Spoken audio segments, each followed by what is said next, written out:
purihin ang Panginoon.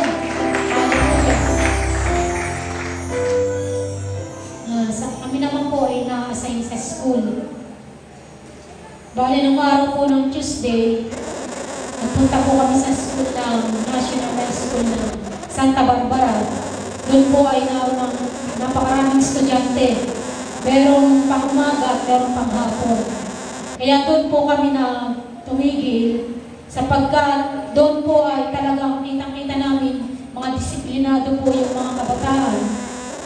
Nandun yung bagaman walang teacher sa kanilang mga rooms, sila'y nandun, nakaupo lang, nakakwentuhan, subalit tahimik po sila, hindi po ba maligali.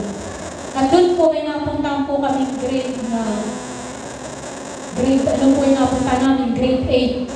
At doon po pinangaral ang salita ng Diyos. Bagaman walang teacher, pinasok na po namin. Doon po sila'y pakinig na pakinig. At sila'y tinanong, sino rito yung mga broken family? Halos karamihan po broken family.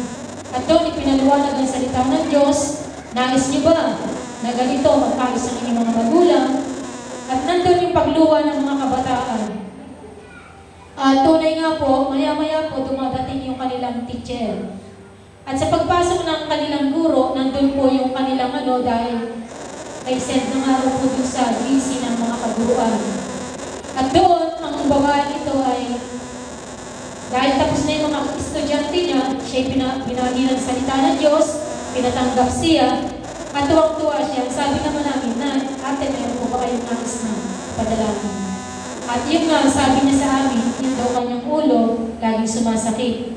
Siguro, sabi niya sa amin, siguro dahil na rin sa stress, sa maraming isipin, at doon po, idinalangin siya, tunay na siya'y galag at nakaranas siya ng kagalingan, buhat sa Panginoon. Purihin natin ang Panginoon. Vitus po nangyari sa amin, minsan po Vitus.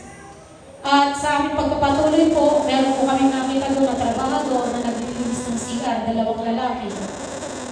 Dahil nga po ay, sabi niya, mapapagalitan daw sila. Yung isa nakinig, subalit yung isa ay umalis. Ganun pa man, itong tatay na ito ay tumanggap sa Panginoon. Purihin natin ang Panginoon. At matapos po yung pang-umaga, dahil mga 12 na po kami nang natigil, ay nagpahinga po kami doon sa bench nila. Doon, kumain ng mga aming dalang pagkain. At maya-maya po, meron pong isang guro na siguro nasa labas ng kanilang room ay hindi nakapakinig. Maya-maya, lumapit siya sa amin.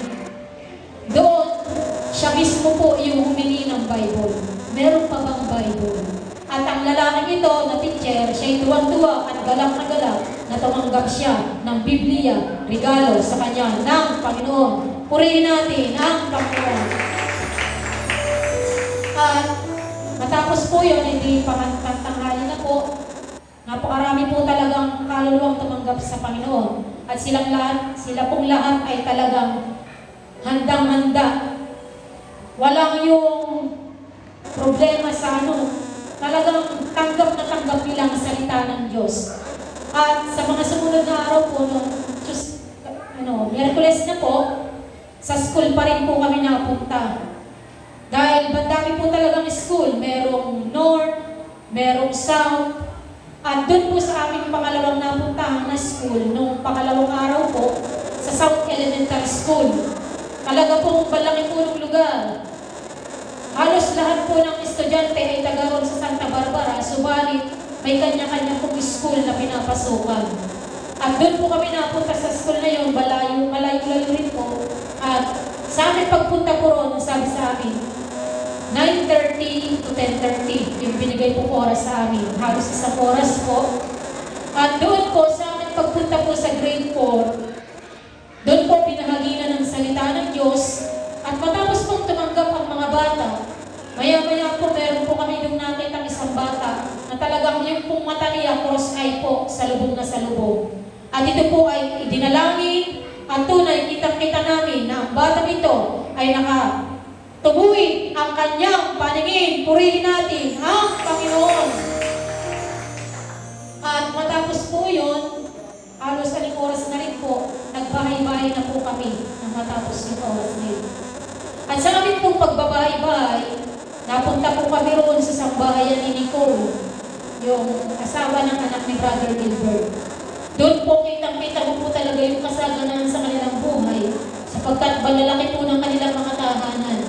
At doon po, sa aming pagpasok doon, naroon po yung kapatid ng nanay ni Nicole. Sila po ay tumanggap sa Panginoon. At matapos po yun, dito sa kabilang bahay, meron po may mga sakit at karamdaman, merong mga high blood, at kung ano pang sakit.